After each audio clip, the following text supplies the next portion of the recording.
Hi guys, it's Bea. Welcome back to my channel. So today's video we're gonna do another Netflix series review. What we're gonna talk about today is called Sweet Home. I originally wasn't planning to watch this series, but some of my friends recommended the series, so I decided to watch it. I haven't read the original webtoon prior to watching the series, although when I finished the series, I was able to finish the webtoon.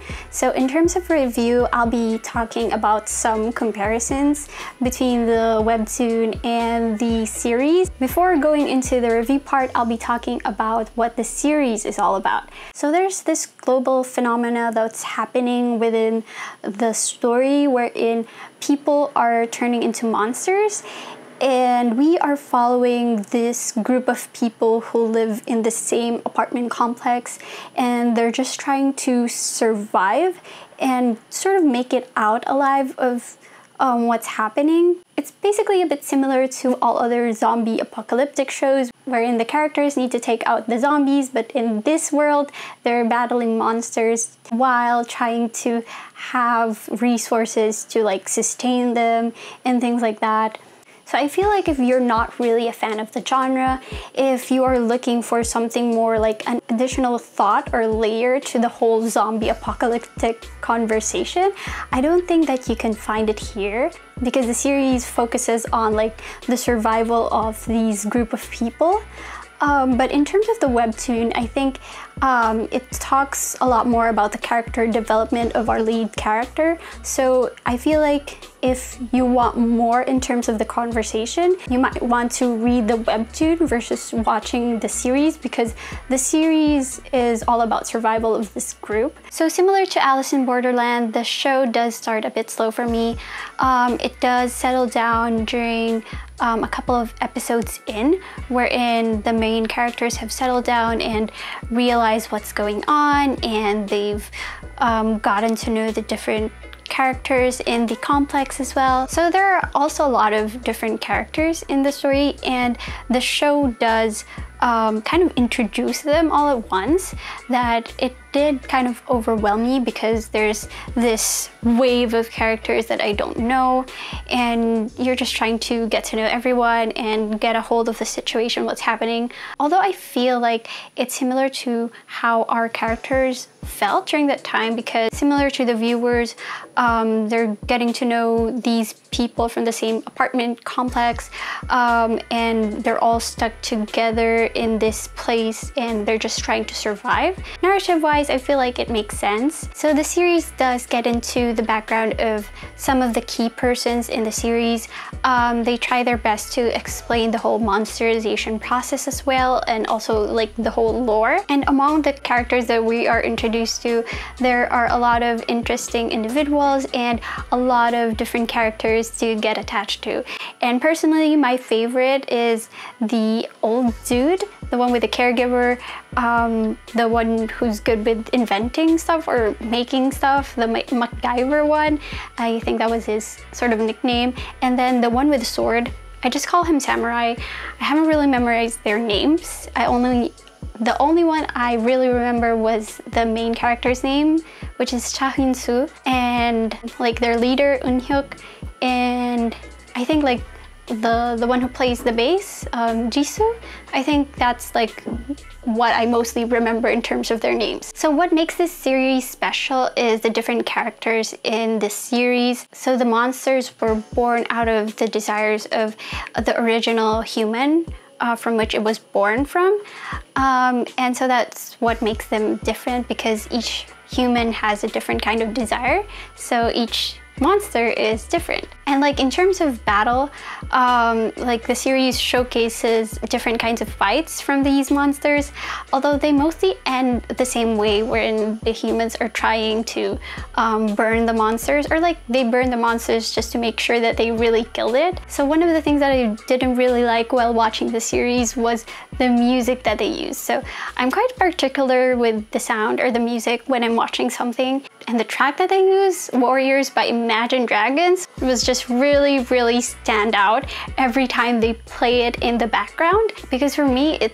just doesn't fit the atmosphere or like the scenes wherein they're playing it. I mean, the song doesn't feel like it fits the whole scenario. They kind of overused it. They used it a lot, probably once per episode.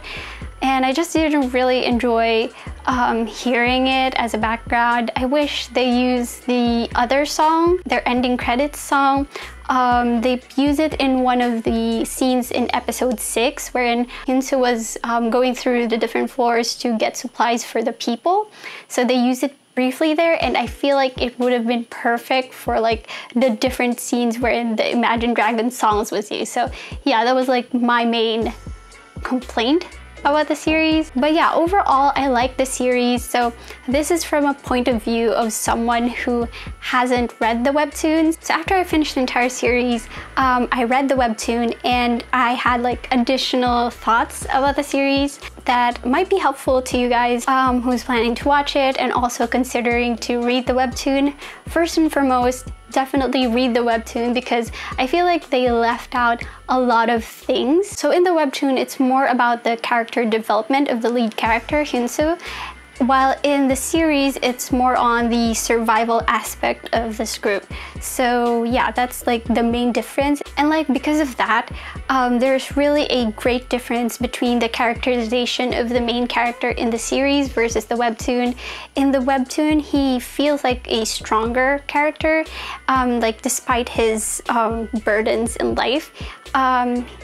His overall like presence in the webtoon is a lot stronger versus in the series wherein he's more of like a background. Like he's the lead, but he doesn't really talk that much and they rely on him for like defeating the monster. But I feel like his role in the whole overall story kind of like took a back seat because of how they were telling the story in the series. So a lot of his monologues and like his internal struggles that were featured in the webtoon wasn't really showcased a lot in the series. They do show a bit of it, but overall there's a lot more into the main character that wasn't really revealed in the series. So I'm not sure if they're planning to use that for like future like content, but that was something that they missed out on. Besides the main character, the other characters as well were a lot different from their manga versions. Some of them were given totally different backstories. Some of them were split into 2 different characters and things like that. So yeah, there really is a lot of differences. So I won't go into detail per each character. Just know that the characters are totally different.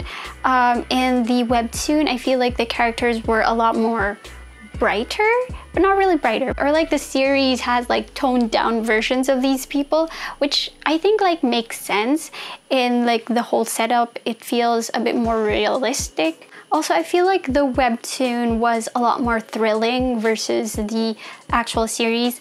As I've mentioned before, I watched the series first before reading the webtoon, and I already knew the events that were gonna transpire, but like even though I knew what was going to happen, the different panels or the way that the webtoon told the story still made the whole experience thrilling for me, especially during the initial parts of the series wherein they were trying to creep up on the monsters and things like that. So yeah, definitely it's a different type of experience.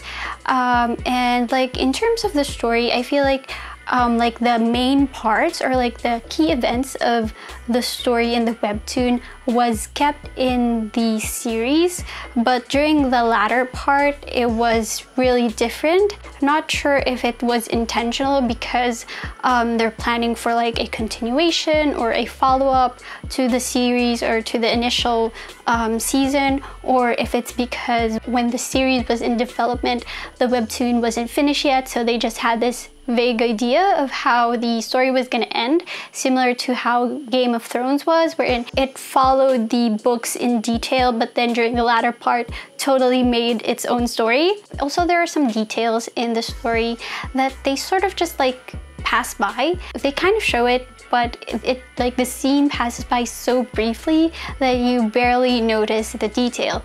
The first like major one I feel like is about the earphones. So you might notice that the different characters are wearing earphones all the time. I saw somewhere that it was explained during the initial parts of episode 2 or 3.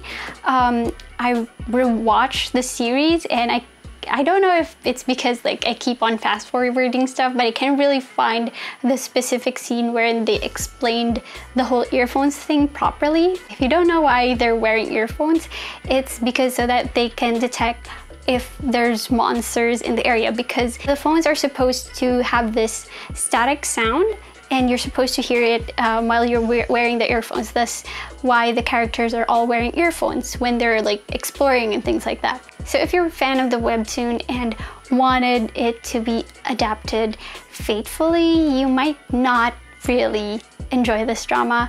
It diverges in a lot of ways, and especially with the characters, there are just like a few characters who really retain their personalities or their characterization from the webtoon, and I feel like those are the characters that I really liked and enjoy, is the one that is really similar to their webtoon counterparts. If you can be like forgiving in terms of the differences from the webtoon, I feel like you'll still enjoy these series. If you don't have any background with the webtoon, you'll be able to enjoy this because you don't really have any initial expectations towards the series. So yeah, I feel like this series is really enjoyable. I'm glad that my friends recommended me to watch it, because if they didn't, I probably wouldn't have watched it. So I'm really looking forward for like an official second season announcement. And if there is, I'll be looking forward to the next season of this drama. So yeah, that's it for my review of Sweet Home. If you have any questions or comments about the series, let me know, because I also read the webtoons and I kind of like rewatched the series for the second time. So I feel like I fairly know a lot about the drama already. So yeah. If you like this video, feel free to click the like button, and if you want to be updated for my future uploads, feel free to subscribe to my channel. So yeah, thank you guys for watching. I'll see you guys in my next video. Bye!